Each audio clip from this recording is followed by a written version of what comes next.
So welcome everybody to another Meet Success webinar. Today we have with us Kushan, who is joining us for the conversation. How are you going there, Kushan? So I'm here at the office. I'm good, thanks. That's great. I'm here at the office at the OBP Australia office, and Kushan's in the luxury of his own home, which is nice. We're going to be relaxing and having a chat this evening. So feel free to join us, and hopefully you'll find some use in the conversation, and maybe share some of your experiences too if you'd like to do that. Before we kick off, we'll come back to Kushan in a moment. Before we do, I just want to take you through the control panel. If you want to post a question, you need to click in the type question here box, and that will come up. You click send and I'll see that come up. Now I may ask the question straight away, or I might leave it for a few minutes, but please don't wait. If you have a question now, post it, or if Kushan says something you find interesting or you need further clarification, please ask and I'll answer them at an appropriate time. Now the control panel is quite large, so if you want to remove it or minimize it, simply click on the arrow in the orange box and it will be reduced to the small icon bar to the side. And then if you want to post a question, simply click on the arrow again and it will expand to the full control panel. So that's how that works. Okay, so we're going to start off by asking a few questions to the audience, just to get an idea of who we're speaking to. So the first question I'm going to ask is, where are you? So if you can just indicate by choosing one of those options, either in Melbourne, regional Victoria, interstate or overseas. We've got 100% in Melbourne. Now Yogeswaran's already, there you are. Okay, so we've got a few there. Okay, we're still getting people coming in, so it's quite a small number at the moment. We have over 50 registered this evening, so people might be coming in sometime during this hour. So I'm going to close that off and share that to everybody, and you'll see that about half of the people from Melbourne, a few from interstate, and we've got a person from overseas. So let's hide that one again, and let's have a look at the next question. Just to clarify, I want you to tell me what's your profession? So are we accounting, banking, finance, IT, engineering, sciences, or other? I'm hoping that most people will be IT, but you can probably get some value out of this conversation today, even if you're not. It's all about the experience of finding work in Australia. A couple of seconds and I'll close it off. And I'll share that result with you. And nearly everybody is in IT. That's great. Okay, last question before we get into the conversation is, are you in Australia looking for professional work, in Australia working in your profession already, or are you overseas planning to come?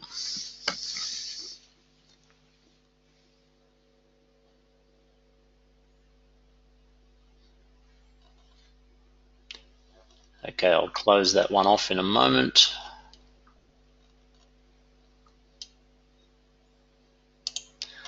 And I'll share the result with you. Okay, so as expected, most people are looking for work. They're in Australia. The 17% who are in Australia and have work, maybe you can share a bit of your knowledge as well. This could be useful for those looking for work. So feel free to contribute to the conversation by giving your experience as well. Okay, let's get rid of the polls and we'll come back. So welcome back, Kushan. How are you going? Hey, thanks, Harry. Thanks for inviting me for this session. I'm happy to help whichever way I can. Thank you for offering your time. So let's kick off just by sharing a little bit about yourself. Tell me about yourself.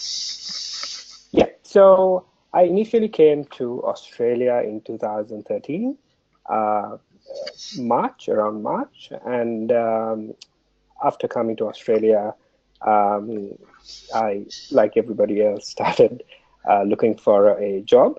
And I can see on the slideshow that you have these questions that I'm answering right now. So yeah, I came in March 2013.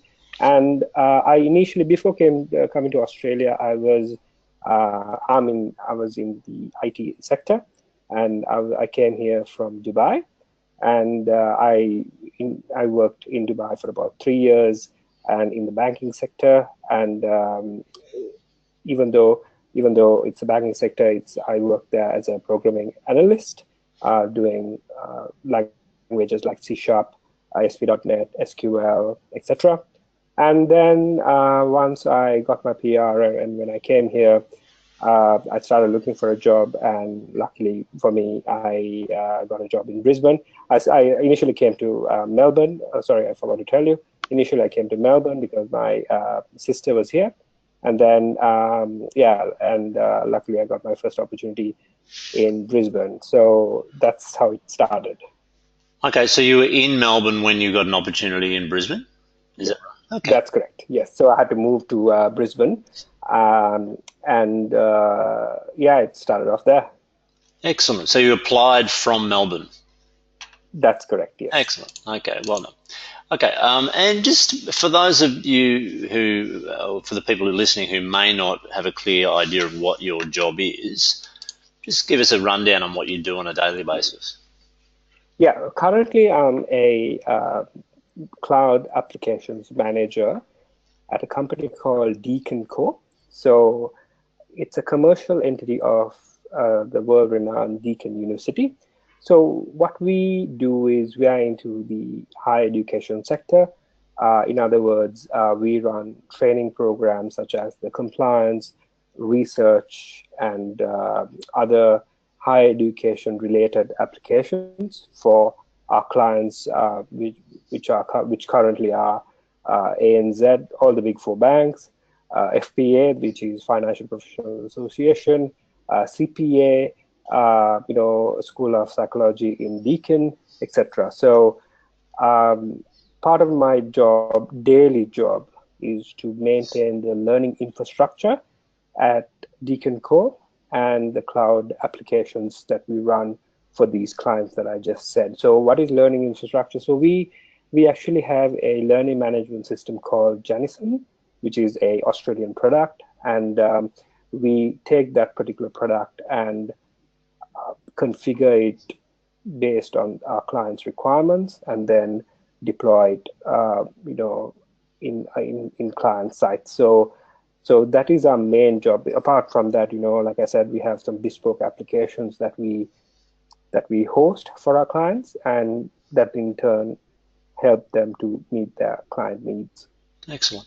Okay, good. And I've asked you what are the challenges in your job here. So I'm really asking you, what's the hard part about the job? Yeah, the hard part is, this is a good question. So the hard part is dealing with, negotiating with stakeholders, I would say, because like I said, we take in a product, someone else's product, configure it based on the client's requirements, and deliver it to the client. So essentially, we are the middle party, and so we have to go back and forth in order to get a project over the line. So basically, we need to. So in my day-to-day job, I need to have those skills when it comes to negotiation, client-facing skills, and really the other most important thing is talking about technical language to non-technical staff members. So that's one of the I think one of the most important ones, because we even though I'm from a technical background, most of my time is devoted towards explaining the technical issues, new feature requests to non-technical staff members. So it's a challenge. I know. I'm pretty sure people will agree that it's a challenge, but there are methods that we use day in and day out to help our stakeholders understand the technical issues or any new feature requests that they want, and to overcome and to get through the project deadlines. Yeah, okay. I might pick up on that because this is a real issue for overseas born professionals because it seems to me that if employers have any reservations about people without local experience, it's in this stakeholder engagement, requirement gathering, client facing role, and whether they'll be able to handle this. Now, clearly, you've been here for some time, but do you have any advice on what people can do with this perceived bias against people without local experience because of this Yeah. client-facing role? Yeah, so that's one of the challenges I faced initially in back in 2013. I'm pretty sure people right now who are according to the polls who are actually searching for a job right now must be hearing a lot is you don't have any local experience, Terry. So it's like it's a catch-22. How can you get experience without actually doing a job? So I think what you have to work with what you have. You need to apply to the jobs that you can you yourself can think that you can do. And when you come to an interview, or when you come to have a cup of coffee with a recruiter, or if you directly apply to a company, and if they call you for an interview, you have to showcase your skills in a customer facing negotiation and explaining technical issues, or whatever the technical projects that you did to non-technical people. So you not only have to articulate the technical aspect, but you have to have good command over the soft skills as well of interacting with That's people. Yeah. I think that's the most important thing, because it doesn't matter if you're a guru of a particular software skill, or a technical skill, if you can't articulate and explain that particular technical skill to another person who is a non-technical staff member or an individual, because you will be interviewed by, I would say, out of the, let's say normally you have about three or four in the interview panel. I think, according to my experience, there was only one person who understood what I Yeah. generally Right. spoke. So it's utmost important that everybody understands what I say, and it's important that even if you talk to that particular technical person in the interview panel, you summarize it in a way that other people can understand it Mm. as well. Yeah, good advice. Because I suppose when you're talking to the employer is actually thinking what you're going to be like with a client, and then the only way they get that is from the conversation they're having with you. So that's really important. Just going back a step. So was your first job in Australia a client-facing role, or was it purely technical? So it was a technical role. So my very first job was I worked at Bank of Queensland as a systems analyst. So it was a technical role. So the system analyst role sat between the business analyst and the developer. So we had to take the business analysis requirement that came from the business analyst, and then dissect it in a way that the developer understood what they need to do. So yeah, since it was a bank, we used a core banking system called Finacle, and so my job was to basically take the business requirements and give it to the developer for them to understand what are the requirements, so business requirements can be differentiated to functional and non-functional. So there's a story behind converting these business requirements to a language that the developers can understand. So, in other words, we need to differentiate the non-functional and non-functional requirements, whether there are any performance requirements, whether the client wants to see the actual testing scripts, etc. So we need to ask those. So it's partly business analyst's role as well, but we need to have the knowledge what the developers want as well. So it's, yeah. So to answer your question, I faced a lot of internal stakeholders, Right. not directly clients, but actually we treated our internal stakeholders as clients because it's the same thing that I went through with regard to deadlines, with regard to setting up meetings and communication, negotiation, etc. So it is the same thing. So that's why we treated them as real world clients, because we wanted to act in a professional manner, even though they are like our friends in after office. When we meet outside, they are our friends, but during office hours, we treated them as real world clients. Right. So what I'm trying to get at here is the importance or difficulty of external stakeholder client facing Yeah. roles. So if you can go back, imagine that your first role in Australia was actually an external client facing role. How do you think you would have coped? Would you have been okay, or have you acquired sort of cultural nuance skills over the past 4 years that have enabled you to do this current job? How would you have gone without this 4 years? Yeah. So luckily for me, I had the opportunity of um, working in the United Arab Emirates. Uh, I know that their background is that, I mean, they're not fully conversant in the English language, but having said that, that too was a unique experience for me, because part of the external clients that I handled were were Americans, locals that are Arabic, of Arabic nationals, etc. So I think the skills that I basically used were, being polite, being being very simple, I would say, and and and asking them the right questions.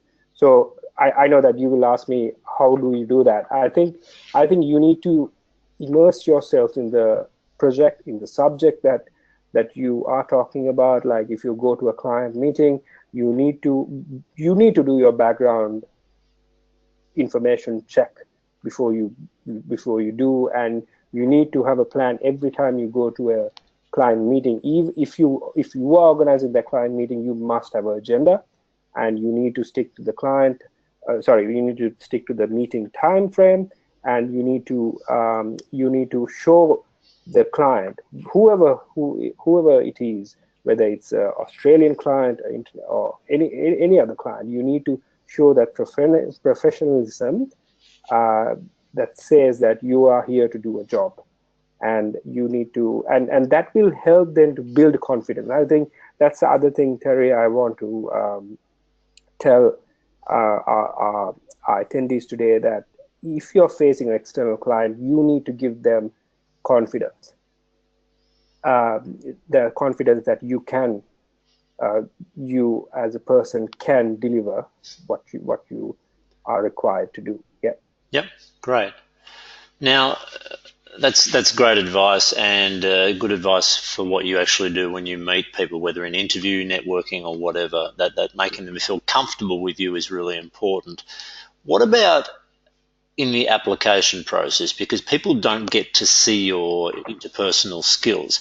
How can we get this across? People try to say, look, I've worked in Dubai, it's largely an expatriate environment, there are people from all over the world there, it's just like working in an English speaking environment, but it's very hard to do that on paper. Are there any suggestions that you have for resumes or cover letters where you can really stress that you are good working with clients without just saying, I'm good working with clients? Yeah. Yeah. So, the resume structures have evolved, I think, over the last 2 3 years. People are coming up with very not strange, but very uh, different structures these days. So I think, when I mean, I too have recruited a few staff members over the years, or while I was in Australia. I think the key things that I look at is is basically whether this person is a good fit for this role. So how do I do that? So I basically look at the key achievements, key achievements that they have done or been a part of during their career. So if I think I'd like to say that you need to list out your key features in your resume. I think that's one of the important factors. And to answer your question, how do you basically put across your interpersonal skills, soft skills? I think you need to tell them what projects you have done, what how you negotiated or how you dealt with a particular client, whether it was an easy client or whether it was a very I don't want to use the word a troublesome client. There are some clients who want to micromanage projects. Really? Are there So such things? I thought clients were all yes, oh very yes.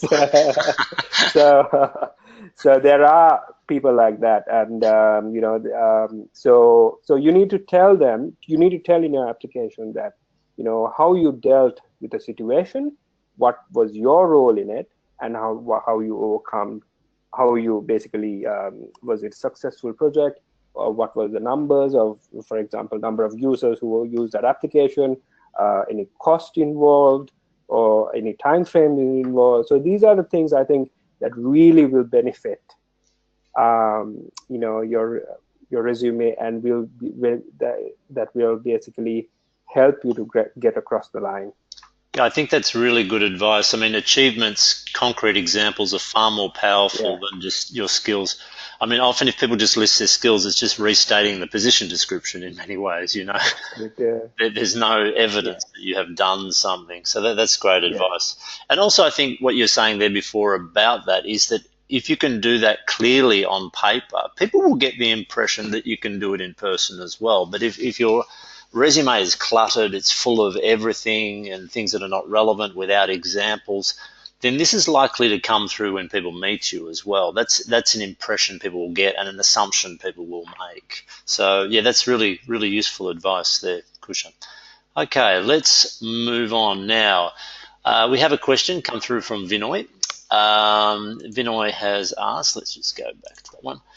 Hi Kushan, did you have any prior experience in LMS, learner management systems, or education segment before getting a job in the university? yeah. The short answer is no. So when I joined Queensland University of Technology after my opportunity at Bank of Queensland, to be honest, I really didn't have higher education experience. I was fortunate because to get that role because they were implementing a new LMS system, and they were also introducing a couple of online courses which required a system analyst to basically get the stakeholder requirement, and they didn't have a development team, so I had to deploy it myself as a systems analyst. And then so part of the courses we ran was a popular robotics course at QUT, and so I think we ran for about 4 semesters successfully, and we used a platform called edX. And yeah, so to answer that attendee's question, no, I didn't have any prior experience, but fortunate for me, I they wanted a systems analyst. So I don't think in order to change industries or get into an industry, it doesn't matter whether you have prior experience. All it matters is whether like I said, whether you're fit for that particular requirement, because that's really important. So and like I said, how you explain your achievements on paper, And when they call you for an interview, how you explain yourself to the interview panel as well. So if I can remember correctly, I don't think they asked me anything about LMS, past LMS experience. All they wanted was to have a systems analyst to get the business requirements and liaise with the vendor, and then deploy it for those robotics courses. Yeah. Right. So you're able to leverage your system analyst experience to get your foot in the door into higher education, basically, and That's then correct. from that, the LMS exposure came. Yeah. That's correct. Um, so while we're here on the crossing domains, that's one example of how you can do it by having a skill that they want. I see this all the time on a daily basis. People are confronted by the fact that they can't find work in their domain. They need to shift domains, industries we're talking about here. Any other suggestions on how you can do that? So within your sphere, what are the current certifications that are useful, or who should they be talking to get the inside information on Yeah. what's hot, I basically? think, I think this goes back to the question, why. So this is one of the questions I've been asking myself as soon as I came to Australia, and when I started applying for jobs. Why aren't I getting an interview, or why aren't I getting a call? Right? So you look for other industries, other domains, because you're not getting calls, or you're not getting interviews, right? So I think I need. Is it okay, Terry, if I talk about a bit about that? You talk absolutely. Yep. Talk about what Yeah. you want. Okay. So I think there are two ways, according to what I've gone through. There are two ways to apply for a job. First one is go to a recruitment company. Second thing is applying directly, doing your research and applying directly to via the organization website. So I think it's really important that people who have arrived to Australia and who are searching for their first job to do both. And whenever you are called to an interview by, let's say, a recruiter. So a very popular thing that recruiters do is, I mean, no disrespect to them, they're also doing a job, but a very common thing that they do is they ask you to, come for a coffee or something, just to see, who you're like, how you present yourself, etc. So when you go for those coffees or those interviews, those meetings, don't get disheartened if they don't call back. So, so I think go for those interviews, but by all means, just go for those interviews. Speak with them. Speak about the opportunities. Speak about the current opportunities, etc. But as soon as you come back from the interview, don't rely on that one single interview. Speak what I think my experience was when I went for an interview. I thought, yeah, okay, look, I'm gonna get this job because this person called me. So don't be like that. Just keep on applying until you find a job, until you get a successful opportunity. Keep on applying. Keep using these two streams. Another thing I want to tell the attendees is I got my first job not through seek.com.au. I applied through seek.com.au. For the first 4 months. So it took for me. It took for about 4 months for me to find my first opportunity in Brisbane. Um, I applied over, I think, 300 for about 300 jobs. Didn't work out, and I came across this website called applydirect.com.au. I'm pretty sure Terry, you Yes. have heard about it. Yep. So that particular website is all about organizations directly advertising their role. So that website doesn't have any recruiter job ads. It had only organization job advertisements. So that helped me to basically apply directly and then secure my first opportunity in Brisbane. So, okay, going back to your initial question, any tips or advice that I can give if a person wants to change their domain? I would say it all depends on the job description. If you think the core requirement here, it's to do with a skill you have, or you have done this core requirement that that one of your past projects, etc. I say go for it, because at the end of the day, regardless of the domain, it all comes down to the core requirement. Like I said, yeah, QUT, I didn't have any past LMS experience, but they wanted a systems analyst who basically analyzed the business requirements and liaised with the vendor, and in the end deploy that particular course. So yeah, so I think analyzing that core requirement is really essential here. Yeah, that's really good advice. So in that sense, it's not so much the domain; it's the job. It's the core elements of the job that are important. I just want to pick up on that comment you made about the recruiters, and I think that's really useful advice. These conversations that never, come to any fruition as far as employment is concerned, there's still valuable opportunities for you to do some practice as well, right?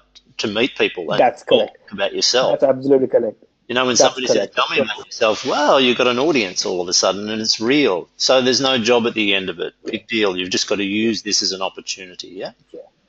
So I think I just want to repeat myself. Please don't get the idea of not going for these recruiter interviews. Please do. Please grab every opportunity you can to find your first job, because like Terry said, it's all about how you present yourself. And if for example, I think when I started off, I used to do this trick where I printed my business card Yep. and handed it over to the recruiter, which was so some recruiters were basically surprised to see my business card, and some were like, "Thank you very much. Here's my business card as well." So sort of thing. So I think it's all about the confidence that you portray during that interview, and look, at the end of the day, recruiters won't ask you the technical skills or what experience. They might ask what experience do you have, but they won't.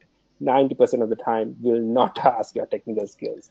That's right. So I think like Terry said, it's a good opportunity to practice your presentation skills, um, and to be very frank, you need to be um, you need to be comfortable, obviously, but some people are anxious when they're under pressure, talking to another person who you haven't met in the That's right. past. So I think you need to get yourself across that line, and to practice that, I think, like you said, Terry, recruiting interviews are really good.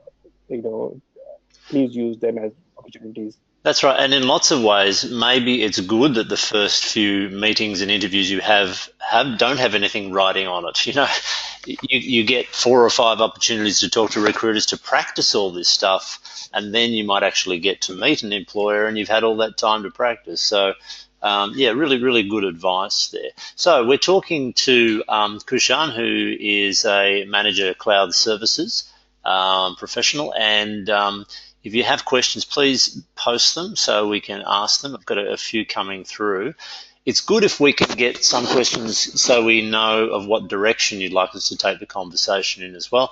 So whether you want it to be more purely technical about Kushan's job, or more about how he found work and the transition to professional employment in Australia, all of those things are useful for us as well. Okay, let's just go back a few steps.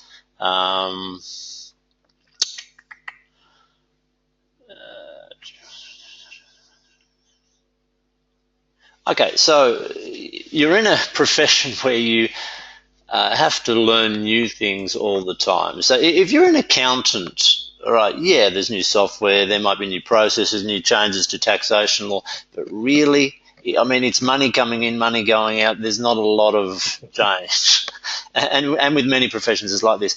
IT, whoa, how do you deal with it, Kushan?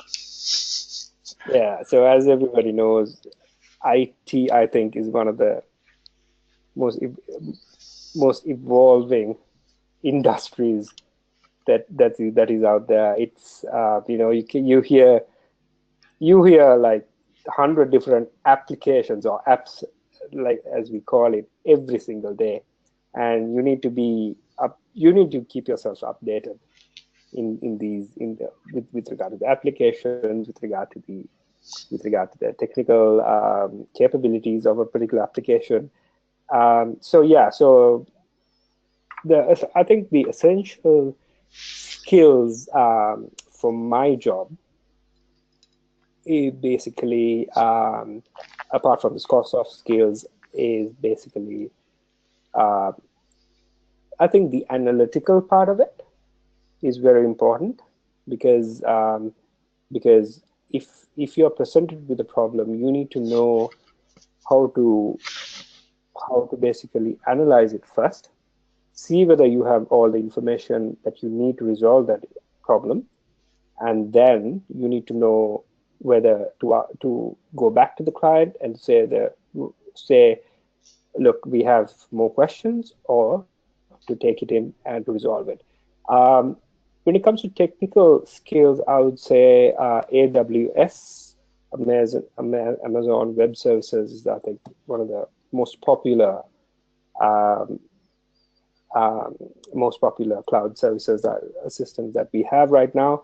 I use it at my workplace as well, because we host several bespoke applications for our clients, and that's like, it has an ocean full of abbreviations that they have put out there, and so it's important that you keep yourself updated, and read a lot of articles, magazines, and online material to keep yourself updated. And yeah, so the other question is, do you see them as changing in the future? I mean, when it comes to IT, everything is changing every day, every minute. Hmm. So it's hard. I mean, people who are in this sector knows how hard it is, and depending on what role you're doing, say for example, if you're an operations person, or if you're a developer, or if you're an architect, you know what I'm talking about. So it is important that you keep yourself updated every time, and that will help you if when you go to an interview, and the interview panel uh, will benefit knowing you're up to date with the current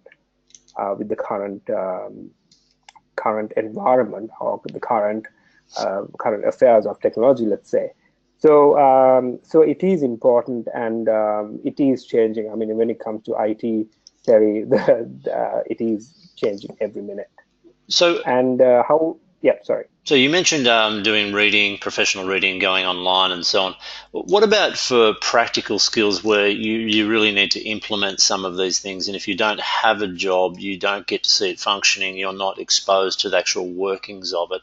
I mean, I know there are some online places where you can play, where you can get some exposure to this. Do you know anything about that sort of thing? So either for programmers or Yes. people with, who big data, who need to get some Yeah. Hadoop exposure, all this sort of stuff. What can you Yeah. suggest there? Yeah, there are plenty of spaces, online spaces that you can play with. A very good example is, if you want to improve your HTML skills, there's a very popular website called W3 Schools. There you can learn, and as well as you can practice those HTML skills. Not only HTML, you can learn SQL, you can learn ASP, you can learn C. So there are plenty of spaces, that online spaces, that you can access. Also, I would like to mention today. Also, basically I was going through a course online. So it's part of a website called Udemy. So that, yeah, so Udemy, what Udemy does is it creates a platform for anybody who likes to host a course. So I was actually looking at a AWS architect related course today, just to keep myself updated on what's happening. And there's a very popular AWS course that I think about 43,000 has done. So yeah, there are plenty of spaces online that you can go if you have time to research. There are plenty of opportunities online. Sure. How do you spell Udemy? Udemy. Okay. All right, that's good. Okay, a couple of questions from the floor. Alan has asked a question. This is interesting. Being a manager, what is the difference you manage the people in Australia versus people overseas, like in Dubai? Is it cultural? Yeah. Well, afternoon drinks, I guess. Just kidding. um, I would say, okay, so it depends on your individual management style. So I tend to manage, I don't tend to micromanage my team. I don't like um, maybe micromanage myself. So I don't like to micromanage my team as well. So so I'd like to give them space to learn, and I'd like to give them the opportunities, create the opportunities for them to go to the next level and learn and experience themselves. So my management style is I will back them up in every turn, but I want them to learn by themselves and basically go for the opportunities. I think the difference in Australia is that you have a lot of opportunities, especially when it comes to connecting with uh, connecting with other networks. I'm talking about other people, connecting with other opportunities. Like if you, for example, the other day we hit a roadblock in one of our projects that we didn't have a way to connect with a system that we wanted to connect through a single sign-on mechanism. So I think so. This colleague of mine who is in my team came to me with this problem, and I gave him the necessary advice, as in I gave him the right context, I gave him the context behind why we are doing this, and I gave him the necessary background information so that he understood the problem better. And then later he found a way through an API to connect it to connect the SSO through that application. So I think in Australia, I think people are more diverse. You get a lot of different personalities, a lot of different nationalities. So it's interesting in a way to deal with variety of people and variety of problems, I would say. And I mean, I'm not saying everybody's a problem, but you get. I mean, when you're a manager, you get these things that you need to resolve day in and day out. So I would say it's a lot diverse here than any other country that I've worked in. Look, you can guarantee whenever you put people together, you'll get problems. So that's just human Yeah, human it's how you nature. handle it. Yeah. It's how you handle it, and it's how you manage people, I would say. Yeah. And that's something prospective employers want to know as well. Anybody can work in an environment that's trouble free, but your ability to handle adversity and deal with difficult people, I mean, that's the real test of somebody. Yeah. And if you can do that well, it's great. Yeah. Yeah. Terry, sorry, I just want to highlight one more thing. In every job interview that I attended during these 4 years, the question that says, how do you handle conflict, came up every time.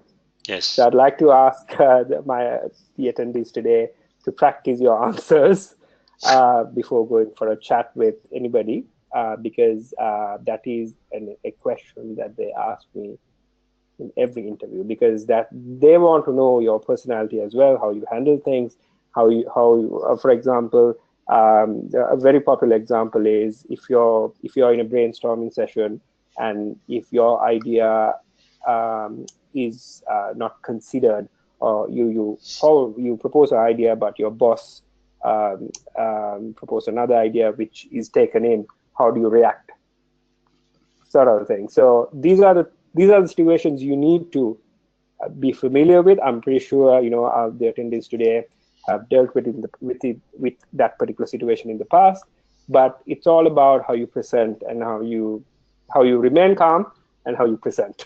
Yeah, exactly. I mean, they ask these questions about conflict for a reason.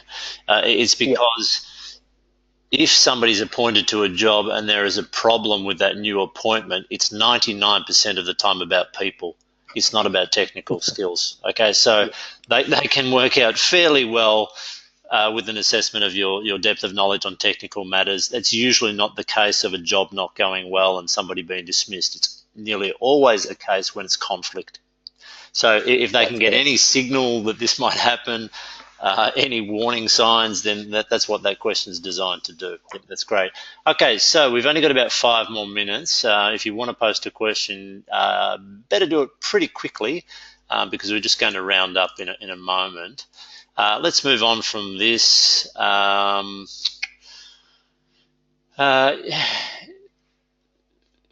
What's the situation with the cloud at the moment? Is everybody on the cloud? Are people transitioning? Are some people refusing never to go on? What's happening, Kushan? Well, to simply answer that question, if you're on Facebook, you're in the cloud. Okay, so And if you're watching Netflix, you're in the cloud. So yeah, it's costly to have servers, servers, yeah. in-house servers, Terry, because if you look at the license subscription fees and this fees or that fees, it's too expensive. And using cloud, I think it's more scalable, I think, and it's highly available as well. I mean, for example, if you upload like something like photos onto the cloud, you can access those anywhere, anytime, using any device, right? So I think the demand is definitely there, and it will not go away. And I'm pretty sure there are a lot of IT related attendees today. So I think if you can familiarize yourself more towards the cloud applications, the what IaaS and PaaS and SaaS means. I think it's software as a service, platform as a service, and infrastructure as a service in reverse. So these are the So in many ways, I mean, this constant upgrading, this professional reading, this constant, change that's appearing, it's really more than a job, isn't it? You have to have a bit of a passion for change and technology. Yeah, that's correct. It's like anything, Terry. So because it's at the end of the day, it's your passion as well, right? Otherwise, there's no point doing a job. And so I think when it comes to cloud based skills, I think it's definitely the future, and a lot of new startup companies are basically based on these cloud platforms because it's very easy to set up these days, and after, I think it's a few hours, I think, to set up what they want, and off they go with their idea or their company. And it's not like the good old days where you have to wait until the equipment is shipped in, you need to connect, you need to get the services online, and it takes about a good 2 to 3, I don't know, days, weeks, those days. But now it's a matter of hours. Yeah, things seem to be changing very quickly. I mean, Yogeshwaran is talking about, everybody's talking about IoT, that's Internet of Things, correct? Yes, yes. IoT. So again, it's similar kind of thing, I would say.